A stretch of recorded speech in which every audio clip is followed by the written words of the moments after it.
What makes a decision good? Measuring knowledge and value, concordance, and screening choices.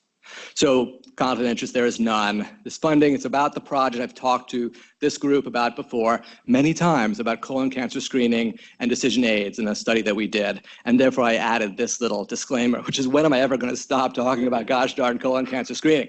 And the answer is never, because I work with Tom. And Tom knows that if you get in with him, it's like the mafia, you don't get out. And so Tom and I just submitted a grant to PCORI to do some personalized colon cancer screening, which I will not be talking to you about today. But it actually involves that dual approach that Richard was talking about, where we're approaching patients and the providers, because it seems they both matter. And I really appreciate the questions you were raising about how do you do that, and how do you calculate, how do you assess that really thorny issues. Okay, so the study applies to this question that we've dealt with in different ways, which is how much quantitative information to put in a decision aid. How many numbers do patients need? And so we did this study to follow up on the International Patient Decision Aid Standards, who recommend that decision aids present a lot of quantitative information to patients who are facing preference-sensitive choices. And so for decision aids about screening tests, they should present, says the IPDAS, risk reduction, baseline risk, chance of false positives, tons of numbers. And that's of course good. It supports informed decision making, but it's bad because I sit in the clinic with my patients and they say, I don't know, doc, that's a lot of numbers, right? And also I've learned from research that patients don't like numbers and they're not good with numbers. And so how do we assess that? And so we basically, we conducted we've done a couple studies. Lately, it was the first fully powered randomized controlled trial to compare a decision aid that includes quantitative information to one that's identical, except it lacks that data. That study has never been done except for here. So I'm proud of IU School of Medicine and ourselves. Basically, when I got interested in the ethics of how much numbers is enough, I realized, once I was interested in that question, that there was no empirical evidence directly applicable. And so we published the results of our study recently in Patient Education and Counseling, looking at the effects on risk perception, intent, and uptake in our patients. But this paper now is going to look at a separate topic, one which is very close to my heart, the question of measuring decision quality. Right? How do we measure that? We know what giving people numbers does. It makes them do different things or not. I'll say something about that. But the question is, did it improve their decision in some way that you can measure? And that's really the question for a group like IPDAS. Patient decision aids. They really don't care what people do. It's a preference-sensitive choice. So they don't really care, they're not trying to get them to quit smoking. If they have a choice in front of them, in the case of colon cancer screening, it's a choice of approach. The screening itself is recommended. We want them to get screened in an informed choice way. But we also want them to choose between non-invasive approaches and more invasive approaches. We want them to make a good choice about that, a good decision. Question is, how do you measure that? How could you measure that? So there are lots of ways to measure decision quality, and they all have problems. The biggest problems are for the subjective approaches, which are also the most widely used. So the decision conflict scale, maybe a lot of you, I'm guessing a lot of you, maybe all of you have heard about. That was proposed and used by Annette O'Connor through the years, many years. It has 5 subscales. Maybe I won't read through them in the interest of efficiency here. But you ask people how they feel about things, like, I know which options are available to me, or I'm clear about which benefits matter most to me. And they answer on a Likert scale. And if they answer on a higher end, that means they had a better decision because they feel good about it. The regret scale is also similar. It says things like, it was the right decision. Do you agree? I regret the choice that was made. Do you agree? And subjective measures are great. They get at what the patient's feeling. But of course, there are some problems with people knowing enough to say whether they made a good decision. If you have a good outcome from the worst, let's say your doctor didn't tell you about anything, you didn't even know about the other options, you went forward. If you have a good outcome, you won't regret that decision. And you will say, yeah, I knew everything I needed to know, possibly. But it doesn't mean it was a good decision. It means you didn't know what you didn't know. Casper Weinberger, thank you. Okay, so you could do it objectively. And objectively, there are various ways. The most labor-intensive, which means I didn't like it, is that you record the session and you see what they talk about. And you come in with your normative idea of what is a good discussion, and you see whether the discussion matches that. Clarence Braddock wrote some famous stories in the late 90s. Steve's smiling, you might know these studies. They're great studies. And he basically looked at whether people had these kind of conversations. And so these are the things on here, right? Everything you can imagine in an informed choice discussion. And guess how people do? Horribly. They cover 1 or 2 is the general average. 1, 2, or 3 was primary care. So these weren't like decisions about chemotherapy, but they were like everyday primary care decisions. And he says, therefore, these are bad decisions. But even there, I've got another question. Like, I don't know, are they bad decisions? Like, I make a quick decision about getting blood tests today. Is that a bad decision? So it's sort of like, it depends on the normative structure. It depends on recording them and counting this up. It's a cumbersome and not very widely used system. I was attracted by another system, which is actually becoming more and more important in this literature, which is another objective approach, which was initially dubbed the multidimensional measure of informed consent. And then it's been called the Decision Quality Index by a more recent researcher named Karen Sapuka. Teresa Marteau proposed it initially. And the idea here is you're not going to record the session and listen to it. You're not going to ask patients like how they feel about the choice they made.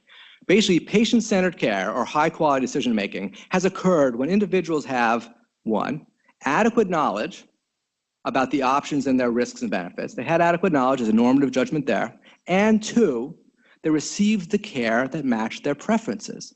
They got what they wanted. Oh, that sounds good. By the way, I'm going to make a quick sidelight here and watching the time. Patient-centered care, high-quality decisions, good informed choices. These are all kind of shared decision-making may throw in there too. Interesting synonyms, generally used synonymously, although different kinds of emphases, but don't worry about that now. Okay. So I was interested. So this has been talked about a lot. Nobody's ever really, well, there's been various attempts to try to use this approach. Never in colon cancer screening. We thought we'd try it in our study. Oh, right. My interest in this, there's an ethics side. I don't know if any of you know, I went to Harvard, and I'm an ethicist, PhD in philosophy. Did I mention the Harvard thing? That's right, Harvard College, yeah, of Miami, and it's my Harvard tie, right? Anyway, good Lord, I'm gonna make Sean will never forget he did that. He's never gonna forget that. Anyway, so where were we? Anyway, so my ethics, I'm interested in ethics. What is a good decision? It's why I got involved in this field. I was interested in the question, looking at my patients, were they making a good choice? And I realized this question of how much information to get them is not just about what they'll do with that information, but whether it was a good choice. And I wanted to know how to measure it. So colon cancer screening, the 1 minute for the few people here who don't know about this. Colon cancer screening is recommended for all average risk people, ages 50 to 75. There are multiple approved tests. 2 of the most popular are colonoscopy, which is every 10 years if it goes well, more frequently if the polyps are found. Stool testing can be done with the FIT card. Positive tests in that case are followed up with colonoscopy. The test has to be done every year. The colonoscopy is the most sensitive and specific, but it's the most invasive, it's uncomfortable to prepare, it's expensive, and it's risks of its own. The FIT card is non-invasive and done at home, but it can miss polyps and cancers, it has to be done annually, and it may lead to follow-up colonoscopies. So so that's why it's a preference-sensitive choice. You should get screened, but it's up to you which one you do. We don't care which one you do. That's sort of the official line of USPSTF, ACS, et cetera. Well, mostly. Okay, I won't get involved in that debate. Okay, now our subjects were 688 patients who were 50 to 75 years old. They were due for screening, and they were recruited from 24 primary care clinics here in central Indiana. Eligible patients were identified in the EHR. They were contacted by mail and phone, and they met a research assistant at their clinic where they viewed the decision aid. They were randomized to see a decision aid in the verbal group, which just included verbal information about the tests. And the ones in the quantitative group viewed an almost identical decision aid that had numbers in it. So it presented the same concepts using numbers like baseline risk with an icon chart, risk reduction with an icon chart. They were followed up right after seeing the decision aid. They were followed up 6 months later to see which test they ended up doing. Our demographics were good. Age was around 60% female, 2/3 white, 1/4 black. Education was about evenly split between less than high school, some college, and college or above. Income was spread between very poor to middle class. What we found in terms of behavior was that including quantitative information increased their perceived risk for colon cancer by a small amount. Statistically significant, but clinically probably not significant. It increased their intent to undergo the FIT, the non-invasive approach, and it increased the percent of patients planning to be screened. Numeracy, interestingly, did not moderate the effects. We did look at that. Our presentation, I guess, really did hit the right level of understanding, even people who didn't like numbers or didn't handle them well. And the quantitative information had no effect on decision conflict scale, We did measure that, the subjective measure of whether they felt like they had made an informed good choice, and it didn't affect uptake of screening of the test performed at 6 months or the choice. So let me talk now about the MMIC approach we did, our approach to measuring the quality of the decision. And one thing that's nice about going through the details here is how hard this is to do. It's a really well thought out approach. I think it's probably the leading approach, but boy, are there a million devils in these details. So we measured knowledge after the patient's view of the decision aid. We call that T1. It was 10 true or false and multiple choice questions that involved information that was contained in both decision aids. There were some additional questions that just included numbers, that the numbers people saw. Those are not being assessed for this. We thought it was best to just use the knowledge that you could have learned from both decision aids. I'll talk a little bit at the end, if I have a moment, about what happens when you add in their knowledge of numbers, which is a weird thing to test if you're trying to see if numbers make a difference. Okay, so in terms of knowledge, there was no significant difference between the arms in the percent of patients at T1 who had adequate knowledge, which was judged to be greater than or equal to 8 out of 10. So as you can see, it's about 78% in one arm, 81.3% in the other. The p-value was non-significant. There was no difference between the arms and the percent of patients who had achieved what we counted as adequate knowledge, getting 8 out of 10 correct. That was my score in med school when I was lucky, right? 80%. Oh, I'm gonna go to the Harvard joke. Okay, I'm not. No more Harvard jokes. I once gave a talk where the guy introduced me and said, I did, it's lost track. Where are we? I've lost it. Sean, you're killing me, man. Okay, and so you can change the cutoff. Instead of saying 8 out of 10, you can make the cutoff 7 or 9. You might have asked, like, well, how'd you choose 8? Doesn't make a difference. No matter where you choose the cutoff, the knowledge was similar between the two arms. Now, how do you measure concordance between what their preferences and what they got?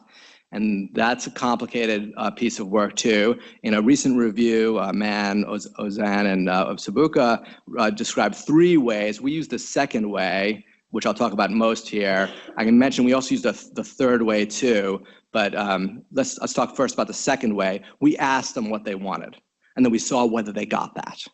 That's basically the bottom line. How did we ask them what they wanted? Well, after they viewed the decision aid, they answered one question, which is, do you plan to get a colon test in the next 6 months?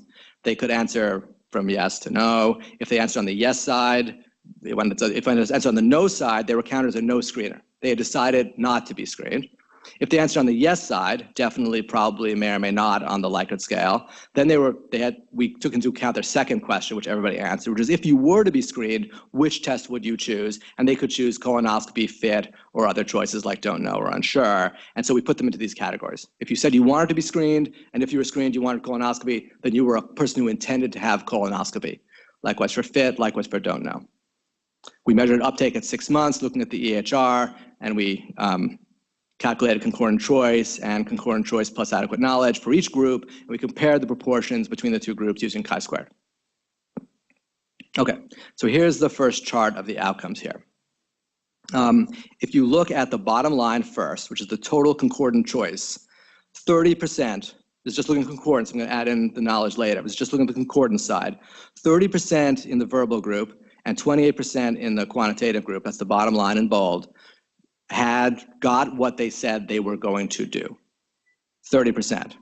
That is driven by the low percent of people, this is the first 2 columns on here, which is that, first 2 rows I should say, they intended behavior T1 is FIT or colonoscopy. They received that test at T2, FIT or colonoscopy, is about 20% who said they were going to get FIT, got it in both groups, and about 30% who said they were going to get colonoscopy, got it in both groups. The third line here, I didn't mean to go forward here, I'm gonna go back here. The third line here shows about 80% of people who said they weren't gonna be screened got screened. Okay, total concordant choice plus adequate knowledge, 20% in both groups, no difference. So here's the outcome that we're looking for. Was there any difference in the 2 groups between knowing enough and getting what you said you wanted to get? Answer, no difference. If you look at it more closely, breaking down where they were losing out, you might say, well, how is that possible? Only 20% of people got what they wanted.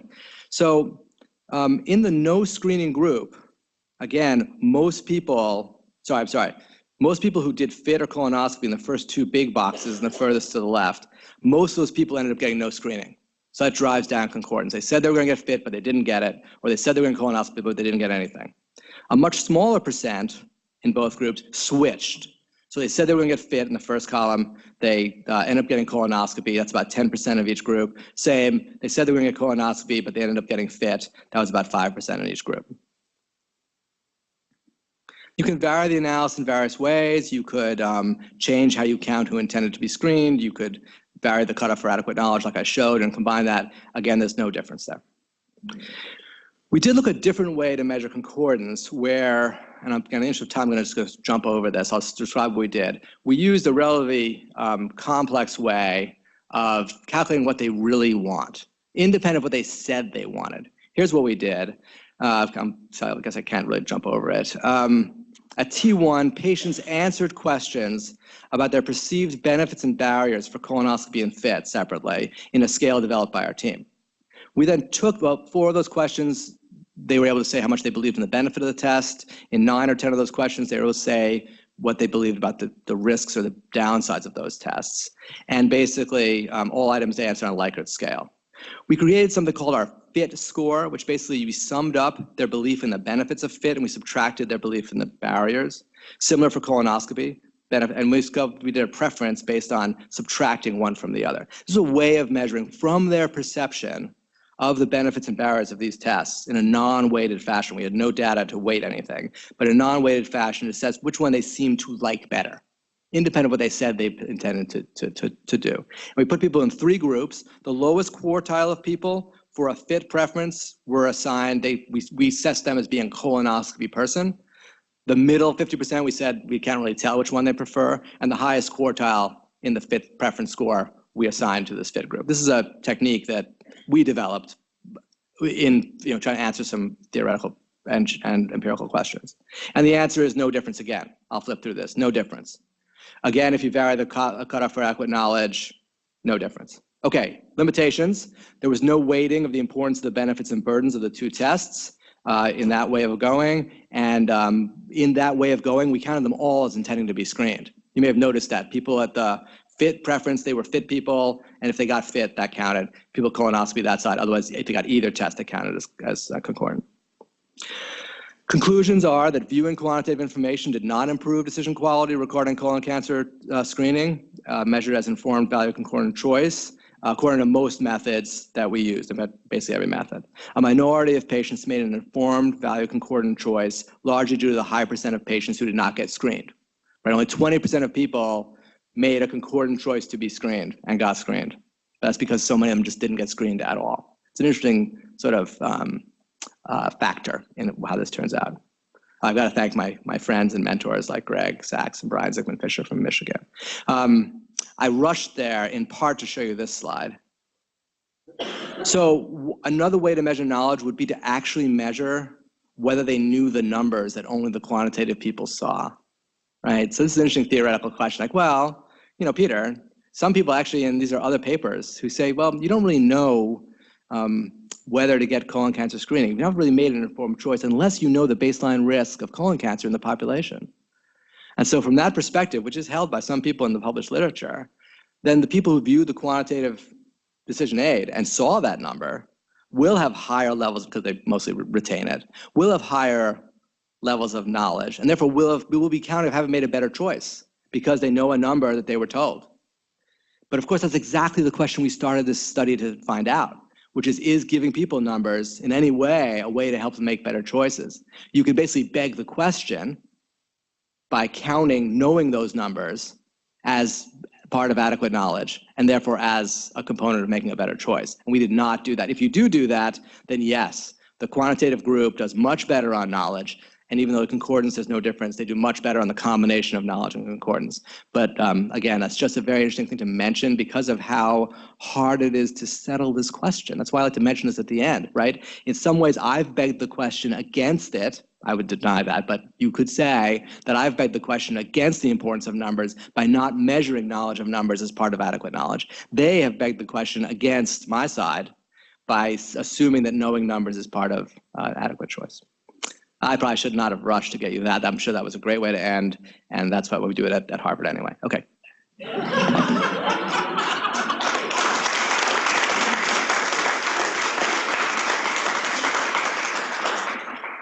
So Peter, that's That's really great, and obviously there's a lot of material there. I guess one of the questions I have as I look at that is, I was trying to distinguish, and I want to make sure I get it, so maybe you can help me understand, because I went to public school. I didn't go to Harvard.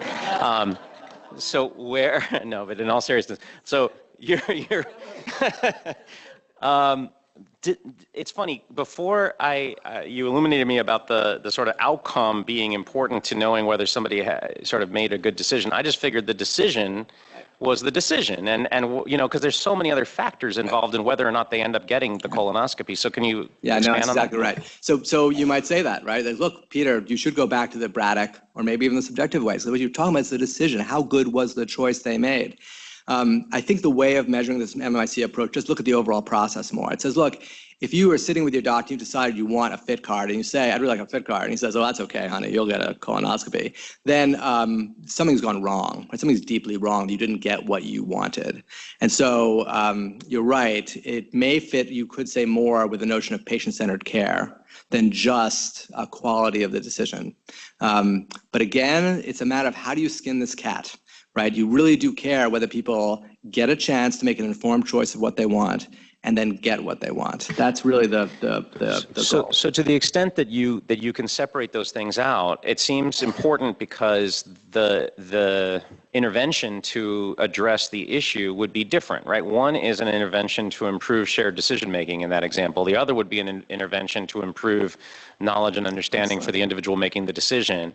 Right. You could fix the first one and still, or I guess you could fix the decision making and still have bad shared decision making. So anyway. Absolutely. So we did some qualitative work in our T2 follow-up interview after they got screened. And when they did not get what they said they wanted, we asked them why. We said, gee, you said 6 months ago you were going to get a fit card, but you seem to have gotten a colonoscopy. Can you tell us more about what happened? And I presented another paper, I'll do another year here, about this, something we're writing up now. And they generally say they changed their mind. They generally do not say, my doctor forced me to not get what I wanted. They say, I changed my mind, which draws into question the entire idea of using concordance as part of this at all, right? Because really concordance doesn't matter then. It's concordance with what you really chose, not just what you chose on that day when you did my study right after you had to visit.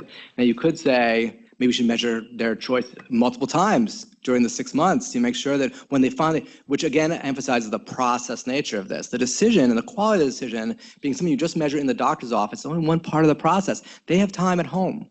They have time later that year. They have time to know their relative who got cancer. Just a very brief follow-up to that, and I'm sorry, a very brief follow-up to that is, I think that last point is really worth pursuing. I can tell you in some of the work I've done to look at people's, very briefly, point of care recruitment for a study. We'd like you to think about participating in this study. Your doctor talks to you about it today in clinic. You get a printout, you go home, you think about it. The study coordinator calls you a few days later and says, oh, you had a conversation with your doctor. You said you'd like to enroll in the study. We'd like to bring you in. 50% of those people decide not to do that. Is it because they told their doctor what they wanted to hear? Is it because they actually thought about it and changed their mind? Is it some other factor? This needs to be explored. But I think people do change their minds. I mean, that happens. If that's multiple choice, by the way, I choose the first, right? They were under pressure. We all know this. You recruit in person, people feel bad. They say, oh, okay. But now you might say, well, how do you balance the ethics of that? Ethicists, remember? I hope you remember that part. That the ethics of that, of pressuring people to do research, maybe even low. I assume in your studies probably participating in biobank, something low risk. Pressure may not be the worst thing in the world. If you actually hear was first, if you don't mind, go ahead. It was just a follow-up question with what you were actually in terms of provider side. I know you don't have a large number of subjects in this initial study yet, but you do, yeah. But did you have a chance to look into the different providers? Were they all having care at the same time, or there were differences in results based on providers? We've not looked at that. There could be some data we could look at about that. Whether some providers are more colonoscopy happy than others probably is the case. Did I see right in your numbers that people that preferred colonoscopy on your colonoscopy side were more likely to get screened? Yeah, let's go back to that. I know exactly what you're talking about. Which seems like, if that's true, it's interesting that in that group, here's a test that it takes more effort to get, and they're more likely to get it. Right, but that may respond to the provider side. Yeah. But we know that doctors generally are still a little bit colonoscopy happy. Tom left, so I can say that. That's so, no, we didn't. No, you did, not. I'm sorry. No, Tom. No, he agrees with me. He agrees with me actually on that one. I know. Oh. 6 months. And some of this is the failure of primary care docs to get behind, no pun intended, fit tests. You're referring to it as not to say, well, it's a second-class citizens colonoscopy, Right. but it is a viable option. Right. Trials going on worldwide that compare several 100,000 people Right. these trials. Yeah. So if they were not equipoised, these trials should be. And it's a moving target, as Tom and I know, that there's been a large shift in the last let's say 5 years. The interview I did with providers and the kind of results we got back from the reviewers of this grant when it was submitted were like, well, who's going to give people fit cards? It was kind of that, like, well, why would you do this study? I thought colonoscopy was the only thing. It really was shocking. Now, when I've gone out and doing interviews in preparation for this current grant we have in, I did not get that from the primary care docs I talked to. They were like, oh yeah, well, we're being graded on our quality metrics, percent getting screened. I've noticed that when patients won't get colonoscopies, I can get them the fit card, and they sometimes do that. And there's been a lot less resistance to it. I did have the resident, when I asked whether she'd talked to her patient about fit as an option, she said, oh, no, fit is not an approved test. And, I did what Tom does, which I cried a little bit.